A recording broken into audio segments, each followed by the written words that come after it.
El corazón es un cazador solitario. The Heart is a Lonely Hunter. Autora Carson McCullers. Segunda parte. Capítulo número 15. Capítulo 15.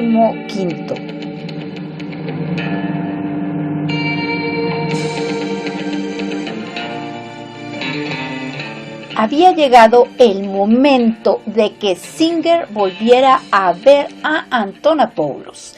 El viaje era largo, porque aunque la distancia que le separaba era inferior a 320 kilómetros, el tren en su camino se desviaba mucho de la línea recta y se detenía durante largas horas en algunas estaciones por la noche.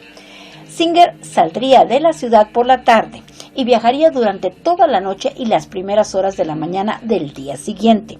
Como era norma en él, estaba listo con mucha antelación. Su intención era pasar una semana entera con su amigo en esta visita. Había enviado sus ropas a la tintorería, encargado que dieran forma a su sombrero, y tenía las maletas listas. Los regalos que iba a llevar estaban envueltos en papel de seda de colorines.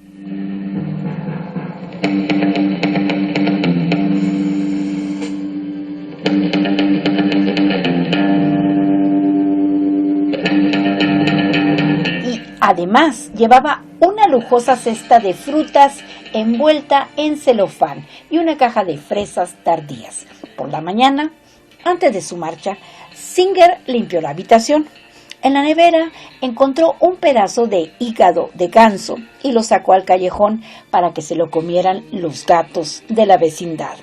En la puerta de su habitación clavó el mismo letrero de anteriores ocasiones, informando que estaría ausente durante varios días por cuestión de negocios. Durante todos estos preparativos se movía pausadamente con 2 manchas de vívido color en las mejillas. La expresión de su cara era solemne.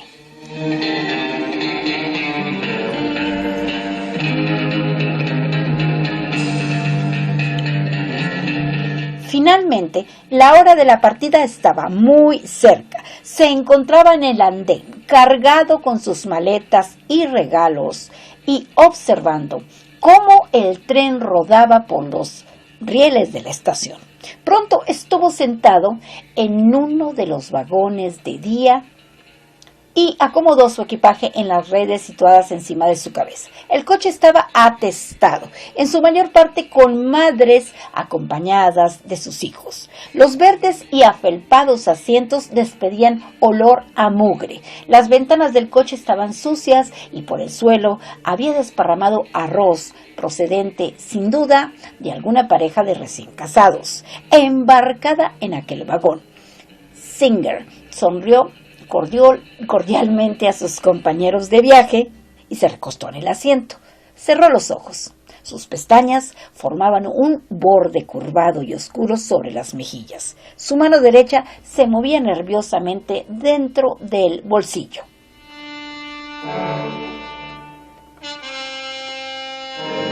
Durante un rato, sus pensamientos quedaron prendidos de la ciudad que dejaba atrás. Vio a Mick y al Dr. Copeland y a Jake Blount y a Viv Brannon. Las caras se agolpaban ante él, brotando de la oscuridad de tal modo que se sintió sofocado. Pensó en la discusión que se había producido entre el negro y Jack Blount. La naturaleza de la discusión se presentaba completamente confusa a su mente, pero cada uno de ellos en diversas ocasiones había estallado en un amargo discurso contra el otro, el ausente. Él se había manifestado de acuerdo con cada uno, por turno, aunque no estaba seguro de qué era lo que ellos deseaban que sancionara. Y Mick, con una expresión apremiante en el rostro y hablando de un buen trato que él no comprendía en absoluto. Y luego estaba Viv Brannon del Café Nueva York. Brannon con su férrea, oscura mandíbula y sus ojos vigilantes. Y extraños que le seguían por la calle y le abordaban por razones inexplicables. El turco de la tienda de tela que agitaba las manos ante su rostro y balbuceaba en su lengua para formar unas palabras que Singer jamás había imaginado. Y cierto capataz de la hilandería y una vieja negra y un hombre de negocios de la calle principal y un pilluelo que ofrecía a los soldados una casa de putas cerca del río. Singer movió los hombros intranquilo. El tren se mecía con un movimiento suave, pausado. Singer inclinó la cabeza descansándola en el hombro y durante un ratito se quedó dormido.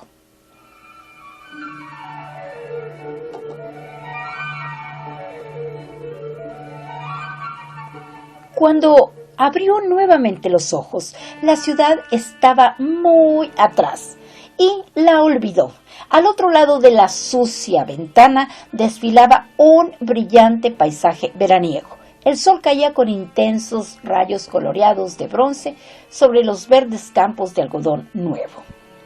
Había hectáreas de tabaco, sus plantas corpulentas y verdes remedando alguna monstruosa jungla, huertos de melocotones con los lujuriantes frutos colgando pesadamente de los árboles enanos, kilómetros de pastos y decenas de kilómetros de tierras abandonadas, desteñidas, invadidas por toda clase de plantas herbáceas.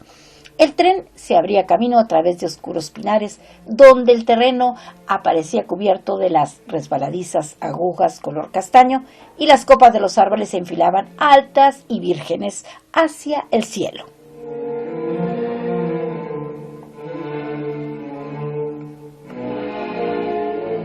Y más allá, muy lejos de la ciudad en dirección al sur, los pantanos de cipreses, con las retorcidas raíces de los árboles hundiéndose en las salobres aguas donde el musgo gris en forma de jirones trepaba por las ramas, donde las flores acuáticas tropicales florecían entre la humedad y la falta de luz, y luego nuevamente en el espacio abierto, bajo el sol y el cielo mezcla de azul e índigo.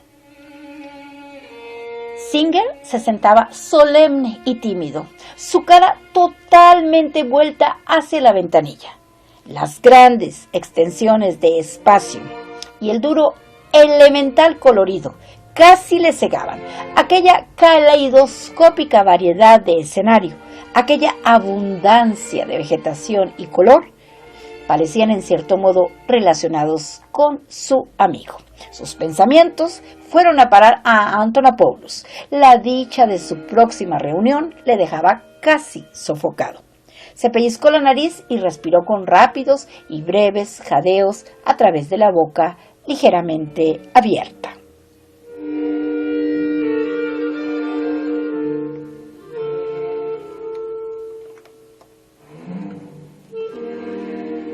Antonopoulos estaría contento de verle, disfrutaría con las frutas frescas y los regalos.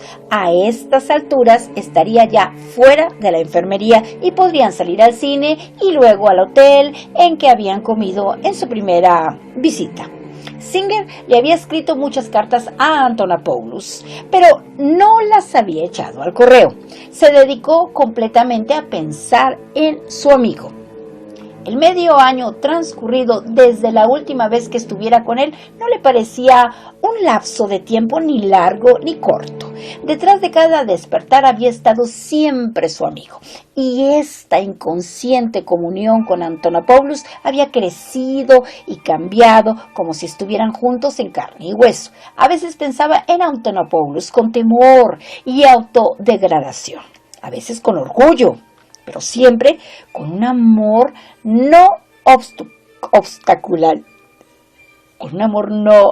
obstaculizado por la crítica, libre. Cuando soñaba por la noche, la cara de su amigo siempre aparecía ante él inmensa, inteligente, amable y en sus pensamientos diurnos estaban eternamente unidos.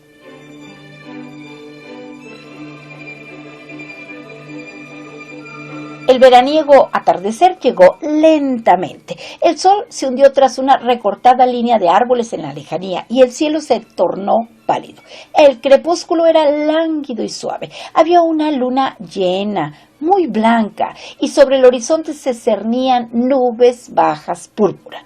La tierra, los árboles, las casas rurales de paredes sin pintar se iban oscureciendo lentamente, a intervalos. Unos suaves relámpagos veraniegos estremecían el aire. Singer lo observaba todo atentamente, hasta que la noche hubo caído y su propia cara se reflejó en el cristal ante él.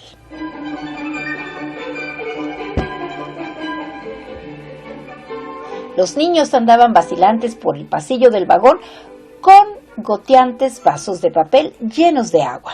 El viejo, vestido con un mono que viajaba en el asiento delante de Singer, bebía de vez en cuando whisky de una botella de Coca-Cola.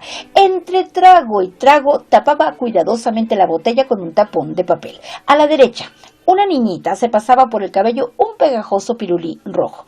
Cajas de zapatos con comida fueron abiertas y del coche comedor trajeron bandejas con la cena. Singer no comió, se recostó en el asiento y se dedicó a observar indiferentemente lo que ocurría a su alrededor. Al fin el coche recuperó su compostura. Los niños se echaron en los anchos y afelpados asientos, en tanto que hombres y mujeres compartieron sus almohadones y descansaron lo mejor que pudieron.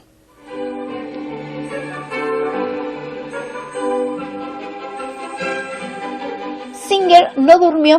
Apretó la cara contra el cristal y se esforzó por ver en la noche. La oscuridad era intensa y aterciopelada. A veces se divisaba un pedazo de luz de luna o el parpadeo de una lámpara en una ventana de alguna casa. Gracias a la luz de la luna, vio que el tren se había desviado de su curso hacia el sur y se dirigía ahora al este. La ansiedad que sentía era tan intensa que le costaba respirar a través de su nariz pellizcada y tenía las mejillas escarlata. Permaneció sentado allí, con la cara pegada al frío cristal sucio de hollín durante el largo viaje nocturno.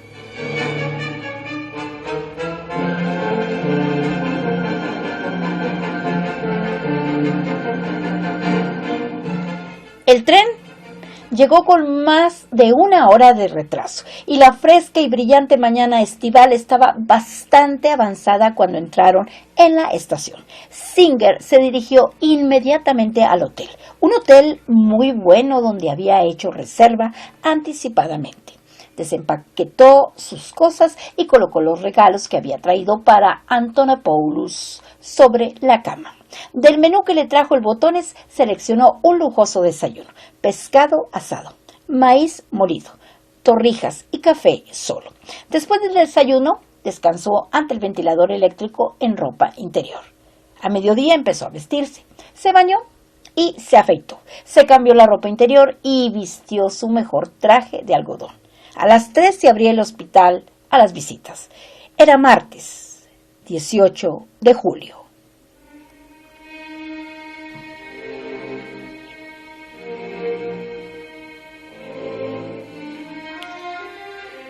Ya en el asilo, fue primero a la enfermería en donde Antonopoulos había estado internado, pero en la puerta vio enseguida que su amigo no estaba allí. Se dirigió por los corredores a la oficina donde le habían atendido la vez anterior. Llevaba la pregunta escrita ya en una de las tarjetas que siempre portaba consigo. La persona que había detrás de la mesa no era la misma que la otra vez. Era un joven, casi un muchacho, con una cara a medio formal, inmadura y una lacia pelambrera. Singer le tendió la tarjeta y aguardó tranquilamente, los brazos cargados de paquetes, descansando el peso del cuerpo sobre sus talones.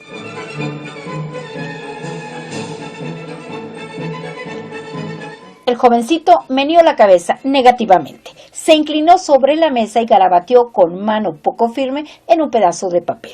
Singer leyó lo que había escrito y las manchitas de color de sus mejillas desaparecieron instantáneamente. Se quedó mirando la nota largo rato, los ojos enfocados oblicuamente y la cabeza inclinada, porque allí había escrito que Antonopoulos estaba muerto. En su camino de vuelta al hotel, tuvo cuidado de no aplastar la fruta que había comprado.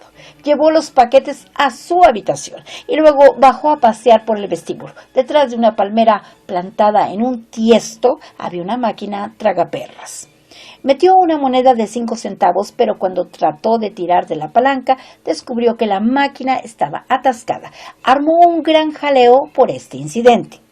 Acorraló al empleado y furiosamente demostró lo que había sucedido. Estaba mortalmente pálido y tan fuera de sí que gruesas lágrimas le corrían por los bordes de su nariz.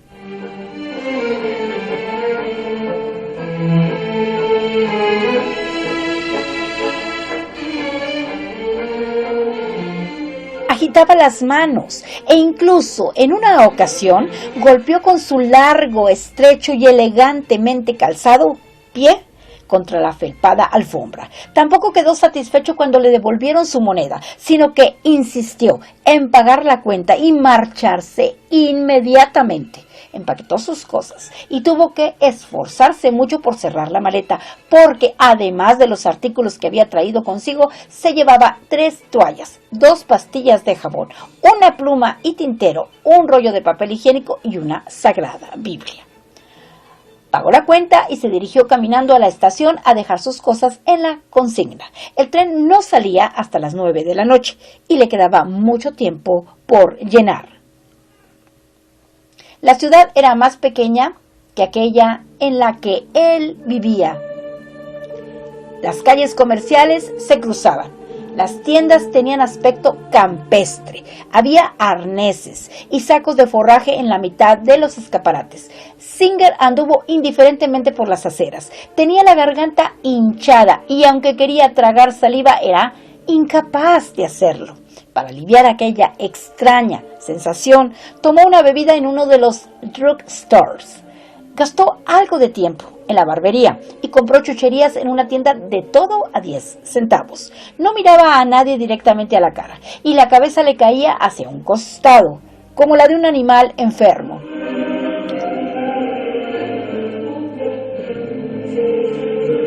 La tarde casi había concluido cuando Singer le ocurrió La tarde casi había terminado cuando a Singer le ocurrió algo extraño. Había estado caminando lentamente sin rumbo fijo por el bordillo de la calle. El cielo estaba encapotado y el aire era húmedo. Singer no levantó la cabeza, pero al pasar frente a la sala de billar de la ciudad, vio por el rabillo del ojo algo que le llamó la atención. Siguió adelante y luego se paró en medio de la calle. Con aire indiferente, volvió sobre sus pasos y se detuvo ante la puerta del local. En su interior había 3 mudos hablando entre sí con las manos. Los 3 iban sin chaqueta y usaban sombrero de hongo y brillantes corbatas. Cada uno de ellos sostenía un vaso de cerveza en la mano izquierda. Había cierta fraternal semejanza entre ellos.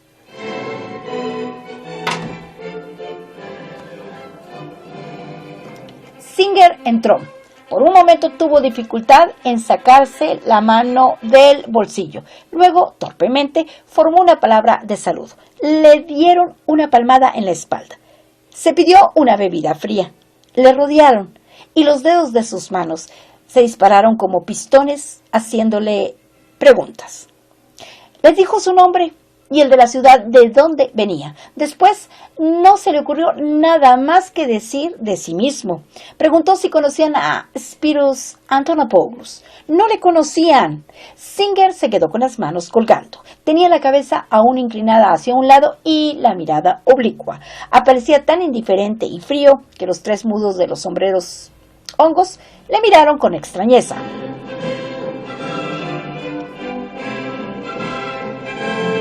Al cabo de un rato le marginaron de su conversación y cuando hubieron pagado las rondas de cerveza y se prepararon para marcharse, no le sugirieron que se uniera a ellos.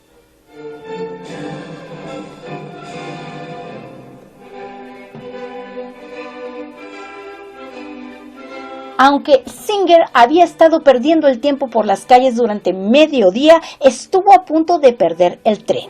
No recordaba con claridad cómo había sucedido esto o cómo había pasado las horas anteriores.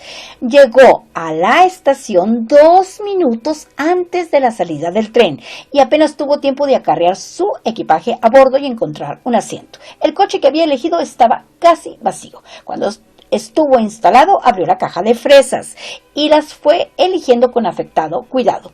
Las fresas eran de tamaño gigante, grandes como nueces y perfectamente maduras. Las verdes hojillas de la parte superior del ricamente coloreado fruto eran como diminutos ramilletes.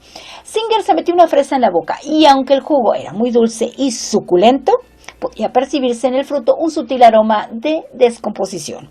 Comió hasta saciarse y luego envolvió otra vez la caja y la colocó en la red encima de su cabeza.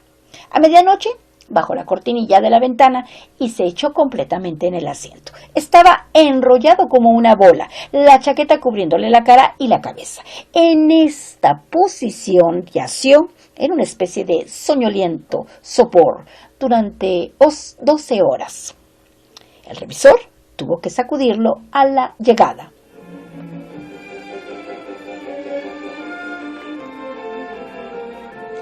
Singer dejó su equipaje en medio del suelo de la estación. Luego se fue andando a la tienda. Saludó al joyero que le empleaba con un indiferente gesto de la mano. Cuando volvió a salir llevaba algo pesado en el bolsillo. Durante un rato vagó con la cabeza inclinada por las calles, pero el brillo del sol, el calor húmedo, le oprimían. Regresó a su habitación con los ojos hinchados y dolor de cabeza. Después de descansar, se tomó un vaso de café helado y se fumó un cigarrillo. Luego, cuando hubo lavado el cenicero y el vaso, sacó una pistola del bolsillo y se disparó una bala en el pecho.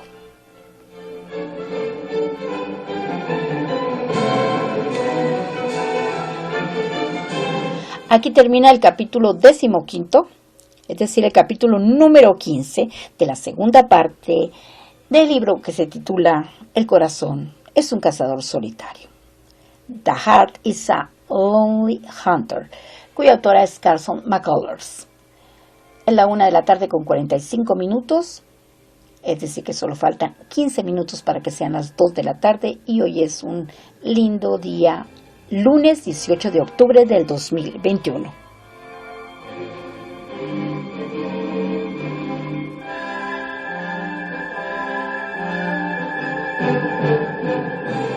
Con esto terminamos la segunda parte del libro y después vamos a continuar con la lectura de la tercera parte.